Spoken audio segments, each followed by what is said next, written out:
Halo Racers, selamat datang di podcast perdananya Race Aero. Perkenalkan, nama gua Goms yang akan ngobrol-ngobrol bersama tamu kita yang sangat berpengalaman banget di bidang investasi, yaitu Ci Lindali. Halo Risers, nama saya Lindali. Lindali. Ya, jadi pekerjaan saya itu sebenarnya ibu rumah tangga. Ibu rumah tangga. Gitu. Jadi tidak bekerja di sekuritas. Oke. Jadi ibu rumah tangga, terus trader dan investor saham. Jadi karena kecintaan sama dunia saham ini harus bisa belajar analisa teknikal, jadi saya mencoba untuk mempelajari lebih dalam analisa teknikal sampai mengambil sertifikasi di bidang analisa teknikal. Sertifikasinya itu internasional, jadi dapat Certified Financial Technician. Baru saya satu-satunya dan pertama wanita di Indonesia yang punya sertifikasi itu. Gitu. Saya ibu rumah tangga. Jadi maksudnya ya itu cuman karena saya kepingin belajar lebih dalam aja sih gitu. Jadi itu terus nulis buku, buku-buku tentang ya analisa teknikal. Aku tahu tuh, In Love with Fibonacci ya. Itu salah satunya, ada 7 buku sekarang. Oh, ada 7 buku. Ya aku lihat cuma 2 doang tuh. Iya. Mungkin kurang kali aku menggali tentang Cici ya. Jadi yang pertama itu catatan harian mak-mak trader. Oh. Jadi dulu kan waktu trading, kalau zaman sekarang kita punya temen di grup saham tuh banyak ya. Benar. Kalau lagi galau kita bisa langsung curhat, menumpahkan perasaan. Kalau dulu kan nggak kayak gitu. Trading sendiri. Kalau nggak ngerti, lu cari tahu sendiri. Kalau ketemu sesama trader, ketemunya di offline acara gathering. Jadi ketika saya mengalami kesulitan, kesusahan, bahkan kesenangan pun, kan namanya perempuan ya, perlu mengekspresikan. Nah, saya menulis. Jadi emang dari dulu emang suka nulis sih. Nah, ketika tahun 2015 itu ya muncul buku itu pertama, catatan harian Mama Trader. Kedua, Why Woman as a Trader, bareng Ryan Filbert nulisnya. Terus It's Woman Territory, itu bukan buku tentang saham, buku tentang quote sama kata-kata ya tentang wanita lah. Terus baru In Love with Fibonacci. Nah, berempat itu di launching di 2015. Iya, asal saya launching mikir ngapain lagi ya gitu kan. Udah deh ambil sertifikasi. Udah waktu itu sempat pertama-tama ambil WPPE. Namanya WPPE. Nah, dulu. Dulu. Sertifikasi untuk jadi broker kan. Tapi cuma pengen tahu aja, tapi saya tidak pernah menggunakan. Akhirnya setelah launching buku, apalagi ya yang harus saya kerjakan untuk ya mengupgrade diri. Nah, itu saya ambil sertifikasi. Itu belajarnya berat banget 1 tahun. Setelah lulus sertifikasi, saya nulis buku yang 5. Saya nulis gini, kalau teman-teman misalnya yang baru mau belajar analisa teknikal, itu kan diperlukan ya ketika kita ingin trading. Nanti kita kan pasti ngomongin ya tentang trading. Nah, perlu tuh belajar analisa teknikal. Kalau harus belajar ribet kayak saya dulu gitu, belajar buat sertifikasi, kayaknya banyak waktunya. Jadi saya tulis buku yang kira-kira untuk pemula tuh bisa nih belajar yang ini dulu deh, yang pemula. Kalau kamu pahami katam gitu, kamu pasti survive. Jadi saya ngerancang, bilangnya sih ya untuk pemula, tapi hopefully dengan mempelajari buku yang ini, cara asik baca grafik, itu bisa survive. Itu 2000 berapa ya? 2018. Terus abis itu melengkapi buku In Love with Fibonacci, saya tulis cara asik baca candlestick 2019. And then 2020. Sebelum pandemi, sebelum kita lockdown, hari Sabtu itu saya launching. Hari Seninnya lockdown. Jadinya gimana tuh, Ci? Ya udah keburu kan. Tapi itu kita udah mulai, maksudnya orang-orang sudah mulai nggak berani keluar rumah. Jadi Betul. launching ya launching sederhana. Mhm. Nah, setelah itu pas lagi pandemi mulai lari kan. Nah, di situ banyak dapet inspirasi, wisdom ketika lari. Itu jadi tulis buku yang ke-7, Trading Psychology. Oh. Gitu. Jadi ya gitu deh. Sehari-harinya ya selain sekarang kasih eh, apa inspirasi atau bagi pengetahuan lah di sosial media, di grup, ya sambil trading investasi ya. Itu pekerjaan sehari-hari. Mantap juga ya, mantap. Dan pelari Iya, pelari. Keren sih, Ci. Aku gitu. agak amazed sih, kayak ternyata maksudnya kan biasanya ibu-ibu rumah tangga ya udah asik dengan udah rumah tangga kan masak, nyuci itu udah repot, udah capek Iya, gitu. betul. Dan ini ada waktu untuk menulis, ada waktu untuk berpikir bagaimana melihat grafik itu Ah, butuh waktu sih. Butuh waktu iya. tambahan. Itu gimana Cici biar memanage-nya itu ya? Waktu saya belajar mulai analisa teknikal itu, anak kedua itu masih kecil, masih umur 9 bulan. Terus terang sulit ya cari waktu, namanya Betul. ibu rumah tangga, namanya kan kita perempuan. Mhm. Kita itu tanggung jawab pertamanya tuh sebagai ibu dulu, ibu rumah tangga, ngurus rumah tangga, baru kedua trading. Mhm. Jadi untuk cari waktu tuh sulit. Mhm. Tapi yang namanya kita penasaran ya, Heeh. kepengen bisa karena pernah salah di sebelum masuk saham saya pernah salah di instrumen yang lain, kan saya nggak mau salah lagi. Jadi Betul. walaupun sulit nyari waktu, harus nunggu anak tidur malam-malam. Mhm. Jadi ya hampir jam 11, jam 12, jam 1. Jadi dulu kayak apa ya? Kayak kalong gitu Mhm. malam-malam.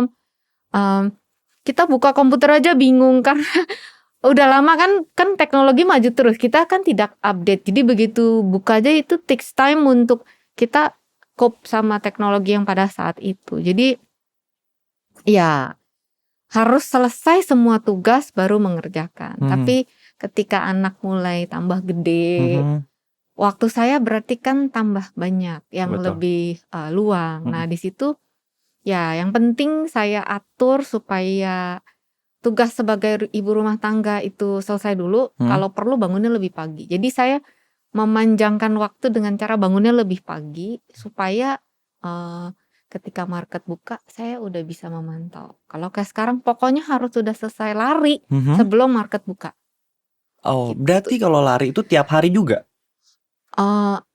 Iya, hampir. Hampir tiap hari juga? Iya, seminggu 7 hari, Heeh. libur 2 hari. Oh, Gitu. oke.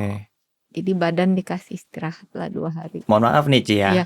Kan biasa itu kan Cici ngerjain jam 11, jam 12. Nah, itu kan biasanya kan kalau nggak salah anak-anak 9 bulan itu kan biasanya Oh iya, jam 2 pagi bangun. Dan kata Cici itu bangun lebih pagi. Bangun lebih pagi mau jam berapa lagi, Ci? jam 4. Wow. Iya, habis waktu nulis buku ya, itu kan kita kalau sudah beraktivitas otaknya tuh udah banyak pikirannya. Mhm. Jadi mau nulis nggak mood, mau nggak mau kita harus curi waktu yang tenang. Mhm. Nah, jadi saya mulai di pagi hari, bangun lebih pagi 1 jam deh waktu itu. Mhm. Setiap 1 jam saya nulis buku, habis itu mau aktivitas nggak apa-apa. Mhm. Tapi ada perjalanan waktu di mana saya sudah tidak lagi tidur di atas jam 12. Oh. Itu ceritanya ada cerita khusus sampai berhenti tidur pagi. Oke. Sekarang kan aku mau cari tahu nih, Ci ya. Itu kan Cici ada waktu buat anak, waktu buat sendiri, buat nulis ataupun buat memikirkan yang membaca grafik. Nah, itu awalnya itu gimana sih, Ci, memulai kayak apa ya? Kayak step by step itu biar kita bisa itu kan otomatis teratur ya. Jadinya itu gimana sih Cici untuk ngatur itu semua? Gitu. Gimana kita bisa ini gue waktunya untuk ngurus anak, ini waktunya gue untuk saham, dan itu kan harus ngebagi dan itu kayak biasanya di mana Cici ngambil istirahat, di mana Cici ngambilnya ini gue harus istirahat, udah nggak perlu untuk memikirkan yang lain-lain lagi gitu. Kalau dulu kan waktu sekolah anak udah pasti. Mhm.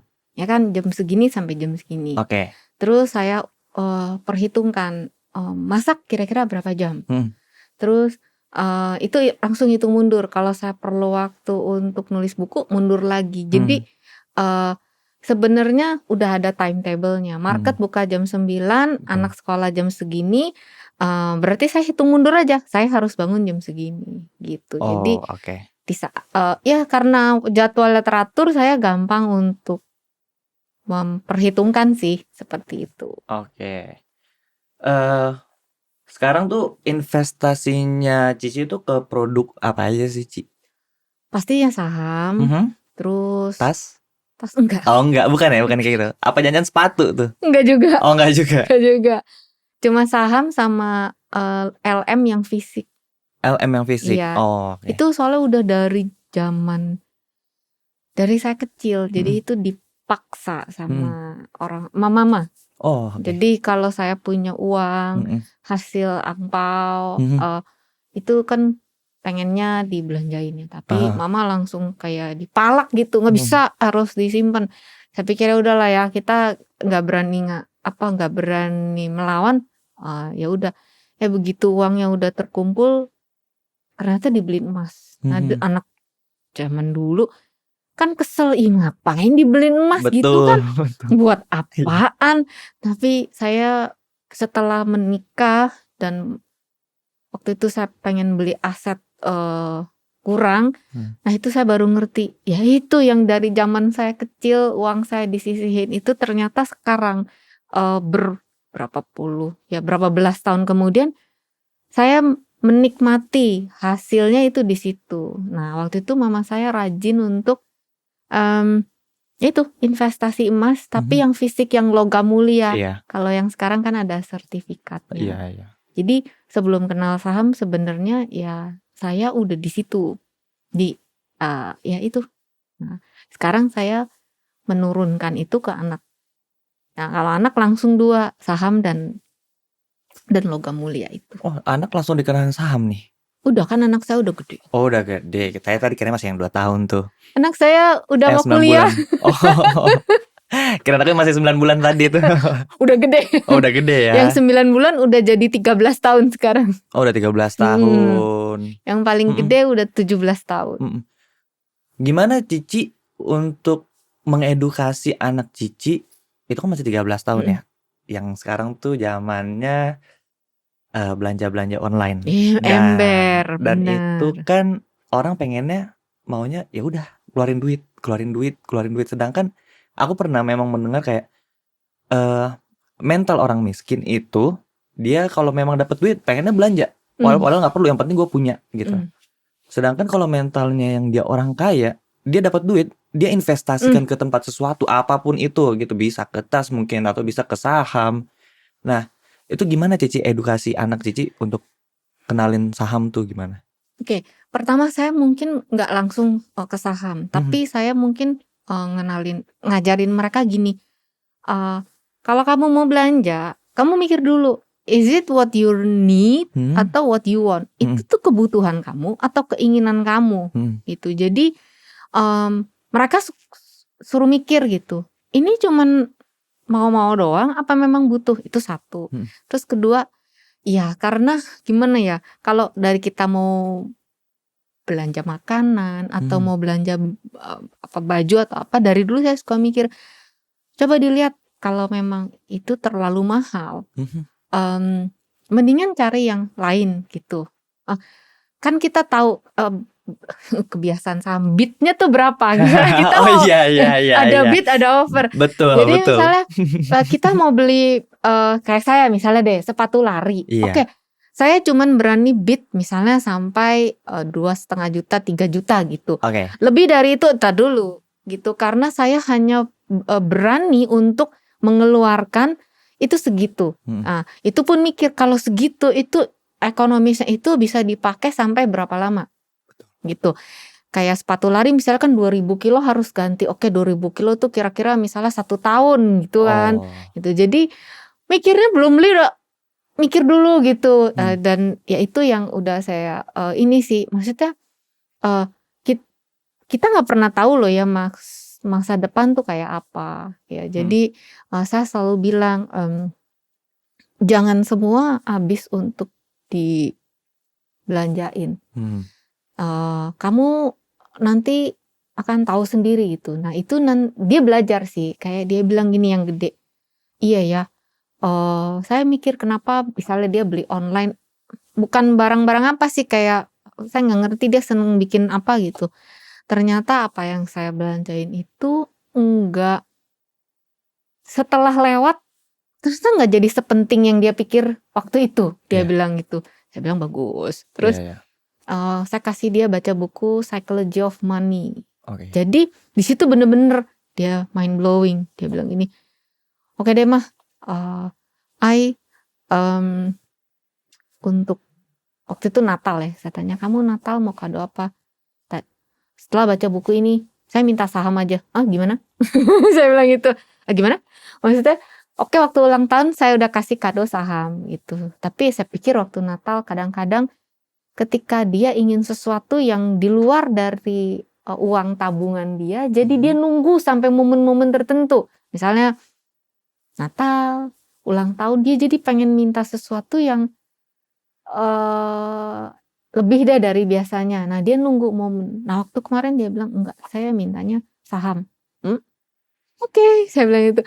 Waktu ulang tahun memang saya kasih saham. Saya bilang gini, ini ya, ini momen kamu 17 tahun. Ini sebagai momentum kita mulai investasi bunga berbunga. Mama waktu umur 17 tidak punya kesempatan dan tidak pernah tahu tentang keajaiban bunga berbunga. Tapi kamu bisa ngerasain ini. Kalau mama tuh udah telat banget, saya bilang itu. Tapi kamu bisa. Jadi kita praktekin, dan ini tidak boleh kamu jual sampai 10 tahun ke depan. Kita lihat perjalanan investasi ini kan ada tabelnya dong. Betul.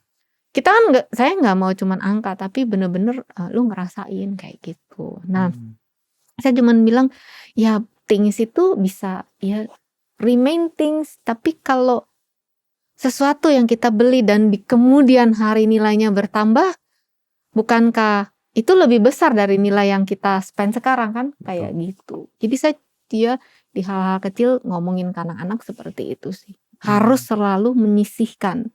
Kayak kemarin tahun baru Imlek dapat angpau, saya langsung bilang ini, Ma, anak saya bilang, boleh nggak saya minta sedikit buat apaan? Ya buat taruh-taruh di dompet aja. Saya bilang oke, kalau yang satu saya mau beli apa ya? Dia bilang Minecraft. Minecraft itu buat apa ya? Saya bilang itu. Kegunaannya apa? Ya maksudnya if you want, ketika kamu mau spend sesuatu, kamu harus tahu itu apa. Tapi memang saya kasih sih mereka kalau memang cuma mau spend kayak setahun sekali, mau spend untuk kesenangan mereka kali, kayak beli game gitu. Oke lah, kalau setahun sekali. Saya pikir ya masih oke gitu. Jadi ya gitu sih, cuman ngajarinnya gitu aja. Harus menyisihkan. Tidak boleh menghabiskan. Jadi ya gitu. Betul. Dibeliin LM kalau yang kemarin. Nah, nanti kalau ulang tahun baru saham. Gitu. Untuk permulaan nabung gitu, jadi tuh kayak orang dulu juga gak sih nabungnya di celengan ayam gitu. Dulu ya. Dulu ya kan. Dulu ya. Jadi dari kecil-kecil saya bilang gini, kita mau jalan-jalan ke Singapura oke, tapi kamu harus cari duit. Saya bilang itu. Cara gimana? Jualan burger. Jualan burger, titip di toko, mertua saya kebetulan ada toko, jadi titip. Jadi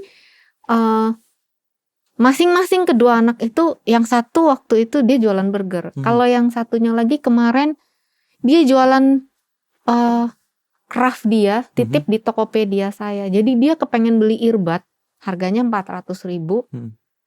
Dan dia nggak minta sama saya, dia bilang nggak, saya mau beli, cari duit sendiri.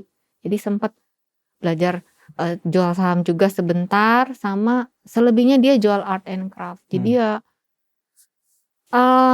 seperti itu sih. Iya, pokoknya tidak boleh dihabiskan semua. Betul gitu. sih. Karena setelah aku mendengar ya, itu agak berkaca diri sih karena aku tuh orangnya yang memang nggak tahu gimana ceritanya bisa habis gitu loh. Kadang Oh, padahal udah menyisihkan yang udah disisihkan ini mau nggak mau kepake karena buat kebutuhan yang lain, nggak tahu kebutuhan nggak tahu keinginan ya. iya. Ada keinginan ada bisa jadi dibutuh-butuhkan gitu.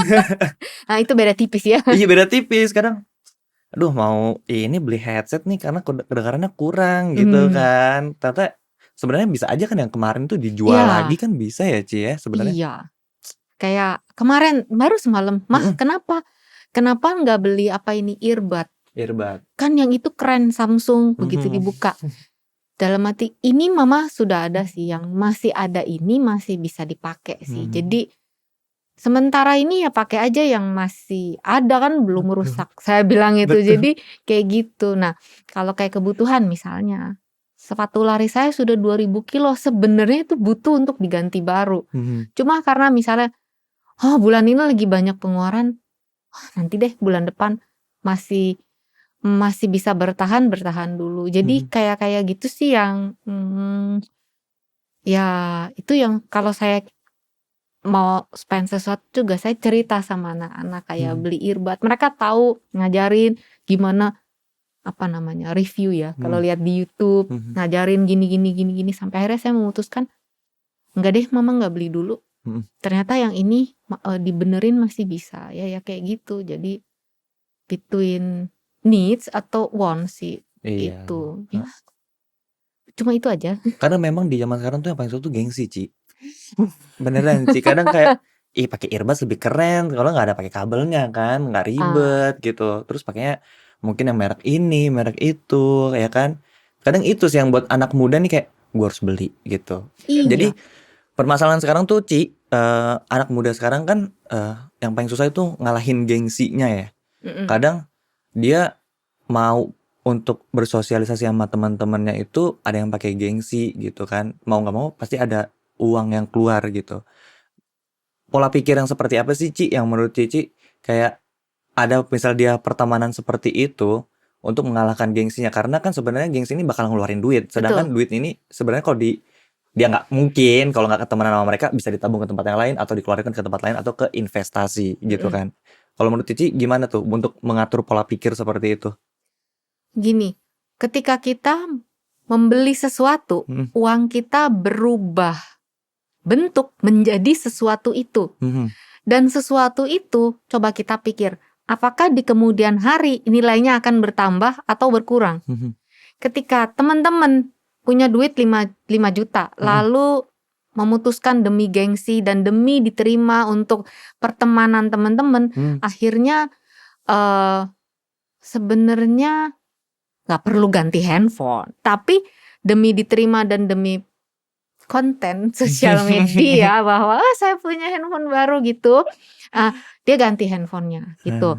Nah, uangnya tadi sudah berubah bentuk jadi handphone dan Ya, kita sama-sama tahu oke. handphone itu setahun ke depan aja harganya udah turun. Betul. Berarti ketika kita spend duit itu, spendingnya itu eh, tidak menambah nilai, tapi Mhm. menurunkan nilai dari barang itu. Oke. Nah, gimana sih pola pikirnya? Satu, mungkin kamu bisa pertimbangkan lebih panjang lagi mikirnya. Eh, Kalau memang satu, jangan ngutang ya demi gengsi. Gengsi Iya. itu jangan ngutang cicilan, Mhm. cicilan. Sekarang banyak ya Topet, apapun bisa nyicil ya. Mhm. Maksud saya gini, penting banget gak sih ya gitu. Mhm. Kalau cuman demi gengsi terus kita nyicil, kayaknya susah amat gitu. Mhm. Jadi coba dipikir lebih panjang lagi. Satu, ketika kamu nyicil untuk handphone, ketika cicilan kamu habis, harga handphone kamu tuh sudah turun mungkin. Mhm. Nah itu jadi gengsi itu makan duit pastinya. Iya. Satu, Mhm. pikir-pikir duitnya itu pertama ada nggak? Kalau nggak ada jangan maksa. Mhm. Apalagi sampai minjem atau sampai nyusahin orang tua, itu berarti ada yang salah sama cara berpikir kamu. Mhm. Atau ada yang salah sama cara kamu memilih teman atau pertemanan gitu kan. Mhm.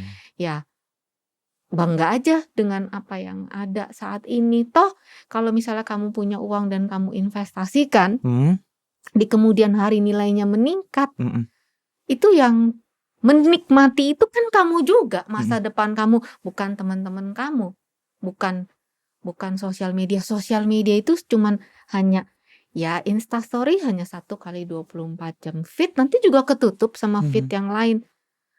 Kayaknya nggak worth it kalau misalnya kita harus kerja keras, nyicil demi hanya untuk gengsi. Oke. Gitu aja sih. Mungkin pertemanannya toksik kali ya. Nah. Lagi zaman sekarang kan Betul, dikit-dikit betul, toksik tuh. Iya. Heeh. Mungkin harus cari yang lebih healthy. Healthy, kurang lebih sama komunitas lari ya. Oke, kan kalau misalnya gara-gara gengsi bisa mengeluarkan uang nih, Ci. Dan sedangkan ada aktivitas lain yang bisa kita lakukan yaitu menabung atau investasi. Kalau menurut Cici itu investasi itu apa sih, Ci, gitu? Investasi itu menurut Cici itu apa sih? Terutama ke arah saham ya. Kalau menurut Cici itu apa investasi saham itu? Kata investasi sendiri aja adalah invest itu menyimpan. Investasi sebenarnya adalah kita melakukan sesuatu hari ini untuk masa yang akan datang. Gitu. Jadi kita menyisihkan, menyimpan gengsi hari ini untuk sesuatu yang akan datang. Apa sih sesuatu yang akan datang? Misalnya mau menikah, ya kan? Misalnya untuk dana darurat. 2-3 tahun lalu kita mana pernah tahu kalau hari ini ada yang namanya COVID. Iya. Yang bikin kita harus diam di rumah tahun 2020. Itu kalau nggak ada dana cadangan, nggak ada dana investasi, itu gimana caranya gitu ngelewatin hari-hari itu. Jadi investasi itu sesuatu yang dilakukan saat ini untuk masa yang akan datang. Nah, kalau investasi saham berarti kita mengubah duit kita nih.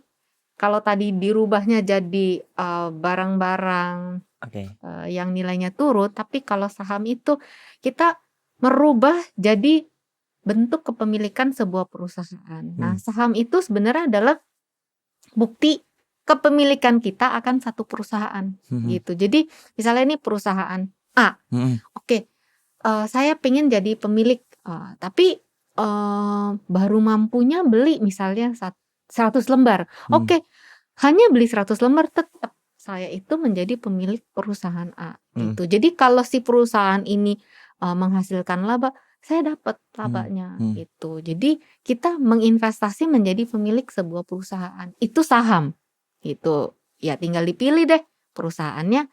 Pastinya perusahaan yang bisa bagus 10-20 tahun ke depan kan gitu.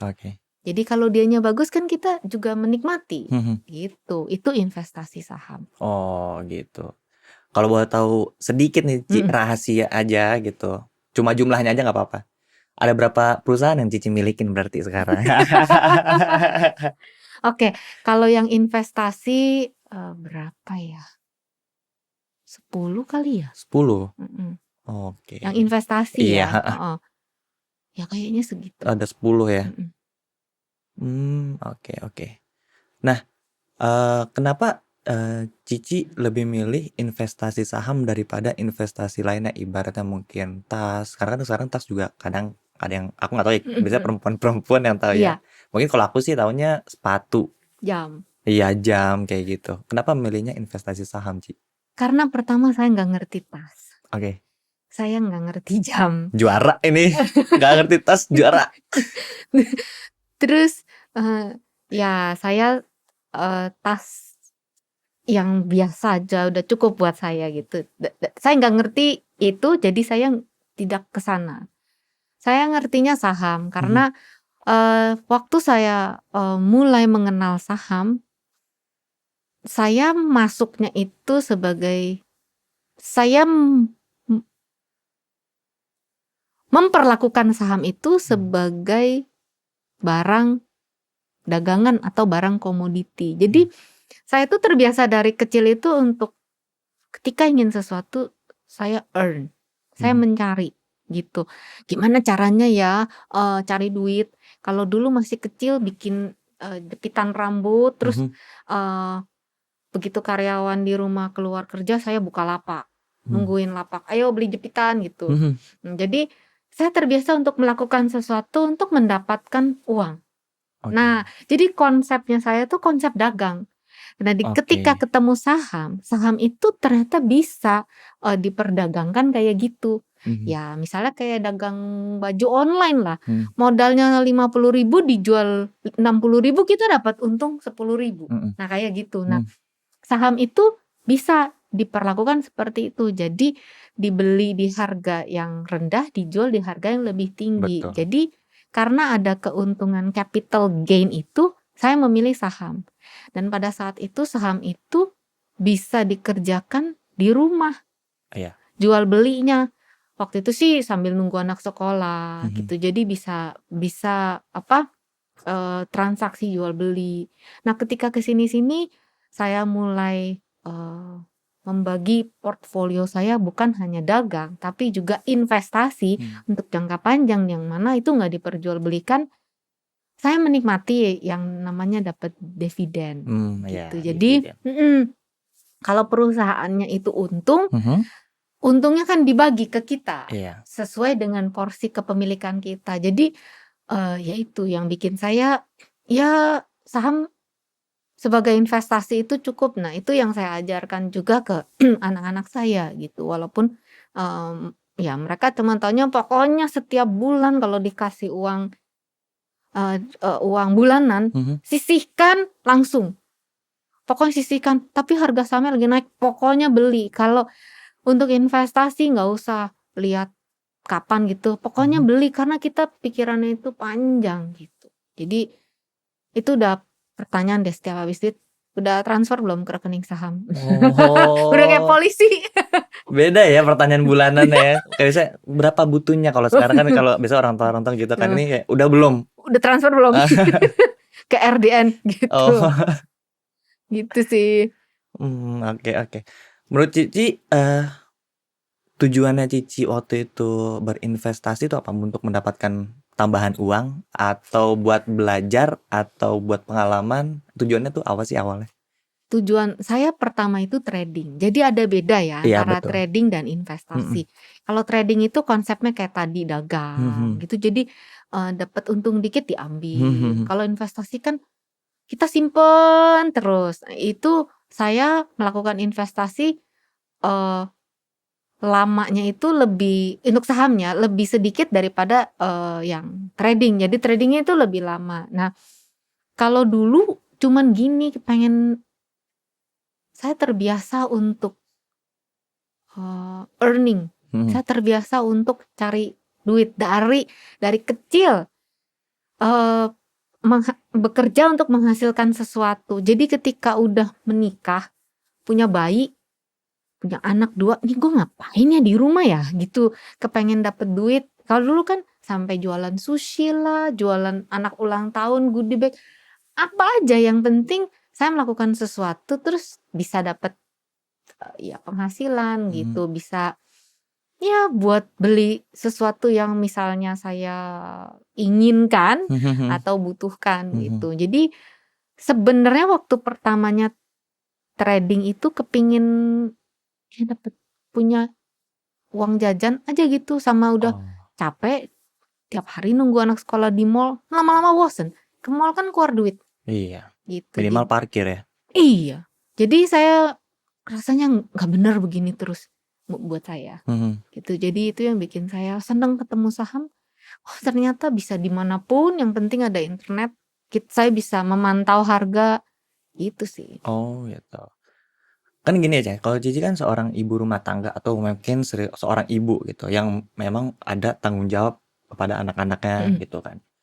Nah, kita sebagai pemuda nih, gimana untuk menimbulkan tanggung jawab ini? Karena menurut aku ya, eh, itu membuat ini orang mau untuk berinvestasi karena dia udah ada tanggung jawab gitu. Setidaknya mungkin belum nikah tapi dia harus bayar cicilan rumah atau apa gitu kan, dia ada tanggung jawab untuk membayar cicilan. Mhm.